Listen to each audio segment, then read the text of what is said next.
మధ్య రెండు తెలుగు రాష్ట్రాల్లో ఒక పంది సంచరిస్తుంది. పంది ఏం చెబుతుందంటే ఒక పుస్తకాన్ని రాసిందంట. అది కల్పిత నాయకుడు అనేటువంటి టైటిల్ తో ఒక పుస్తకాన్ని రాసిందంట.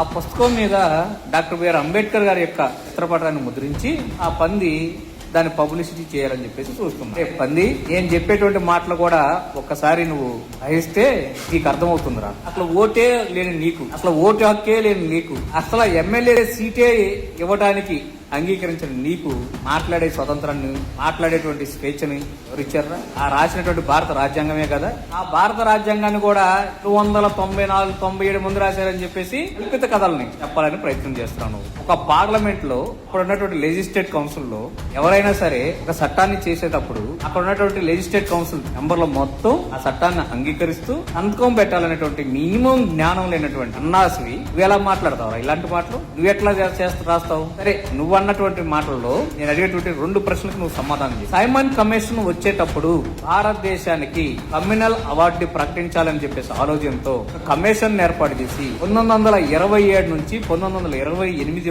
భారతదేశంలో ఆ సైమన్ కమిషన్ వచ్చేటప్పుడు గో బ్యాక్ సైమన్ కమిషన్ అని ఎందుకు నినాదాలు ఇచ్చారు? అసలు ఆ సైమన్ కమిషన్ ఎందుకు భారతదేశానికి రావాల్సిన పరిస్థితి వచ్చింది వివరించగలుగుతావా? సైమన్ కమిషన్ వచ్చేటప్పుడు ఈ సైమన్ కమిషన్ లో ఆ కాంగ్రెస్ వాదులను కూడా సభ్యులుగా చేర్చుకోవాలి అని చెప్పేసి కండిషన్ పెట్టి సైమన్ కమిషన్ రావాల్సిందేనని చెప్పి చెప్పినటువంటి వ్యక్తులు ఎవరు? దాని మీద కూడా మీరు ఎవరైనా ఇవ్వగలుగుతారా? సైమన్ కమిషన్ వచ్చిన తర్వాత నిమ్న జాతీయులకు కమ్యూనల్ అవార్డు ప్రకటించాలి అనుకున్నప్పుడు కమ్యూనల్ అవార్డును అడ్డుకోవడానికి ప్రయత్నం చేసినటువంటి వ్యక్తులు ఎవరు? దాన్ని కూడా వివరించగలుగుతారా? లేదు. కమ్యూనల్ అవార్డు రాక మునుపు ఈ భారతదేశంలో లెజిస్లేటివ్ కౌన్సిల్ గా ఏ సభ్యులకి ఇవ్వడం జరిగింది? ఎంతమంది లెజిస్లేటివ్ కౌన్సిల్ ఈ భారతదేశంలో ఉన్నారు ఆ సమయానికి? నేను దాని మీద ఎవరిని ఇవ్వగలుగుతావా?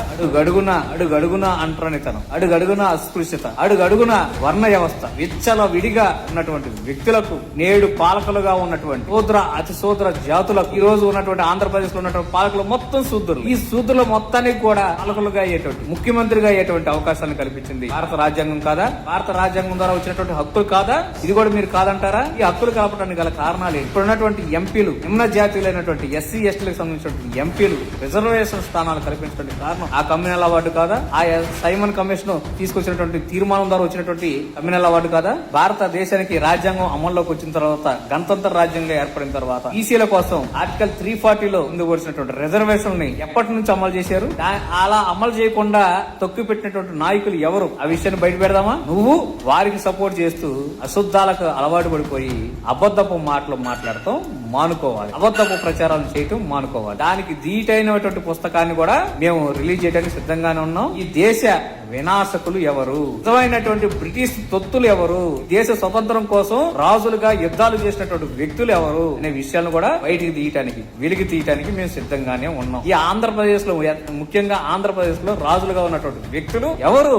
ఈ భారతదేశంలో బ్రిటిష్ వాళ్ళు ఎంటర్ అవటానికి, ఏ ప్రాంతానికి మొట్టమొదటిసారి బ్రిటిష్ వారు వచ్చారు, ఏ ప్రాంతం నుంచి వారు పరిపాలన చేయడానికి ముందుకెళ్లారు, ఏ ప్రాంతంలో ఏ రాజులు వారికి లొంగి సలాం చేసి ఈ భారతదేశంలో ఉన్నటువంటి ప్రజలను బానిసలుగా చేశారు అనే చరిత్రను కూడా బయటకు తీయడానికి మేము ఉన్నామని చెప్పేసి తెలియజేసుకుంటున్నాం. జైవీ మిత్రులారా, ఇలాంటి వ్యక్తులు డాక్టర్ బిఆర్ అంబేద్కర్ గారి గురించి మాట్లాడేటప్పుడు ఒళ్ళు దగ్గర పెట్టుకుని మాట్లాడాలా, ఒళ్ళు దగ్గర పెట్టుకుని ప్రవర్తించాలి. ఇలాంటి వ్యక్తులను బుద్ధి చెప్పకపోతే ఇలానే పేటరిల్లిపోతారు. మిత్రులారా, అందరూ కంఠంతో ఇలాంటి వ్యక్తులను వ్యతిరేకిద్దాం.